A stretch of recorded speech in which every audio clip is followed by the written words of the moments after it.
देवरानी जेठानी नीता को तारीफ शब्द पता ही नहीं था। घर के सारे काम वह एकदम सही सही करती थी। खाना बहुत स्वादिष्ट बनाती थी, लेकिन फिर भी आज का खाना अच्छा था बहू, ऐसा उसकी सास कभी भी बोलती नहीं थी और पति भी कभी उसकी प्रशंसा नहीं करता था। उसने बनाया हुआ खाना चुपचाप खाकर उठकर दोनों पति और सास चले जाते थे। उसने खाना खाया या नहीं इसका उन दोनों को फर्क नहीं पड़ता था। सास को वह पसंद नहीं थी। उसके हाथों से जरा सी भूल हो गई तो सास तुरंत गुस्सा करती थी। उससे भी बुरी बात यह थी कि उसके पति और उसके बीच बातचीत का ज़्यादा नहीं होती थी और उन्होंने ये चुप्पी बनाए रखी थी। वह उस पर ध्यान नहीं देता था। परदेश में पढ़ाई करने गया हुआ छोटा देवर मात्र समय समय पर नीता को फ़ोन करता था, पूछता था भाभी कैसी हो। उसका फ़ोन आने पर नीता बहुत खुश होती थी। अपना मन हल्का करने का उचित स्थान था नीता का। कुछ ही दिनों में देवर की पढ़ाई खत्म हो गई और वह घर आया। थोड़े समय के भीतर उसे एक अच्छी नौकरी भी मिल गई। नीता को बहुत आनंद हुआ। नौकरी लग जाने के बाद उसकी सास अपने छोटे बेटे की शादी के लिए बातचीत करने लगी, पर देवर को एक भी लड़की पसंद नहीं आती थी। इसने ही बोला होगा उसे मना करने को, सोचकर सास नीता को ही दोष दे रही थी।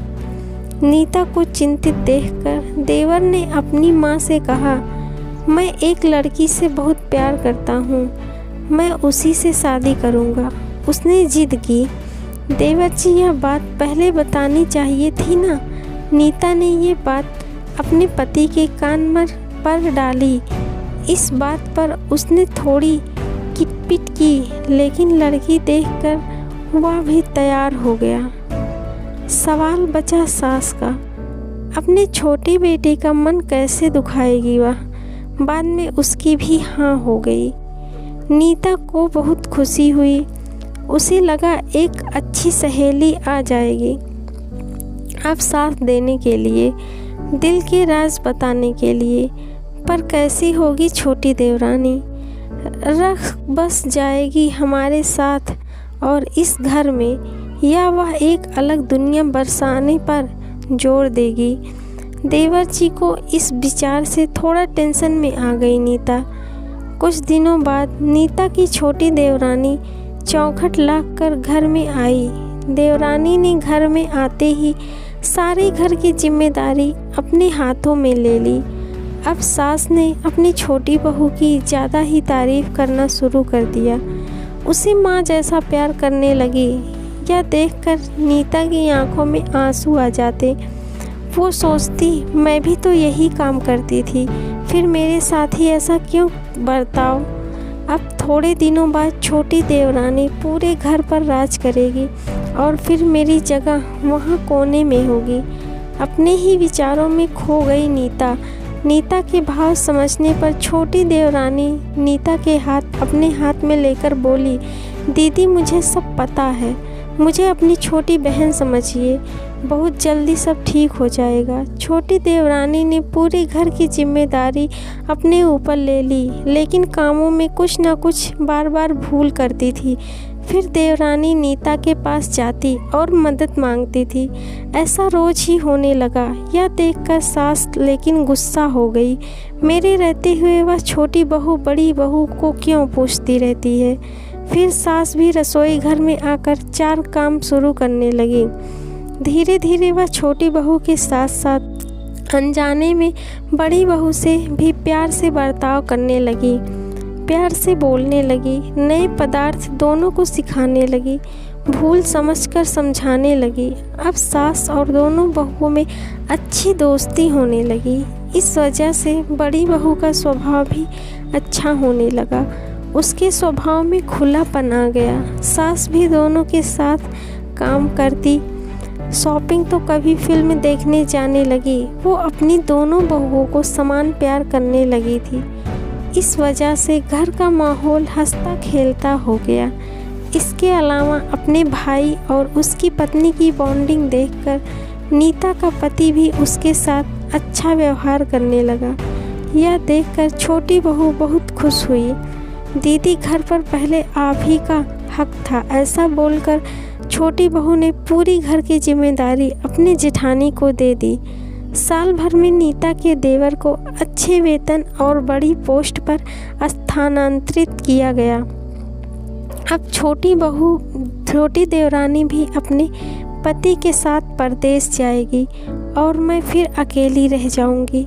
इतना ही नहीं, इतने सालों बाद सास का व्यवहार जो इतने सालों बाद बदल गया था वह फिर से वही हो गया। तो इस विचार से नीता डर गई।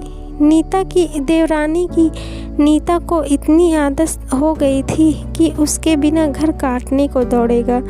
देवरानी के घर जाने से घर का माहौल बदल गया था। वह थी ही ऐसी खुश मिजाज और ऊर्जावान जैसे कि नाम से पता।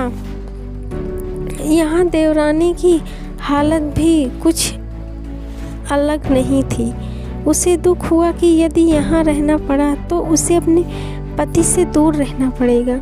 नीता के देवर की जाने की गड़बड़ और देवरानी मात्र टेंस होने के कारण नीता सोच में पड़ी। अंत में उसने देवरानी को पूछा तो देवरानी ने जवाब दिया कि दीदी मैं सारा दिन नए स्थान पर अकेली रहूँगी, उससे अच्छा मैं यहीं हूँ। आपके देवर को बोला है मैंने शनिवार और रविवार की छुट्टियों में आप ही यहाँ आ जाया करें, मैं भी उनके साथ आ जाया करूँगी बीच बीच में थोड़ा बदलाव के लिए। उस पर वह बोलते हैं कि 6 महीनों में वापस यहाँ ही बदली कर लूँगा मैं। अपने पति की नकल करके देवरानी बोली और छोटी देवरानी भी हंसने लगी।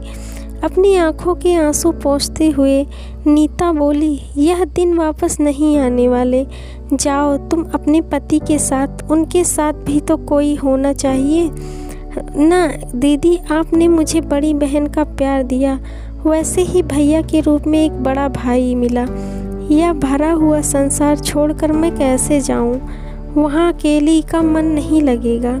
6 महीने का तो सवाल है, वह आते रहेंगे यहाँ पर।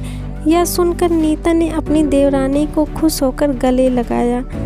तभी देवरानी नीता को बोली, अपने पति के साथ एक अलग जीवन बनाने में समय नहीं लगता। अपनों में रहकर पति की प्रतीक्षा में ही आनंद है।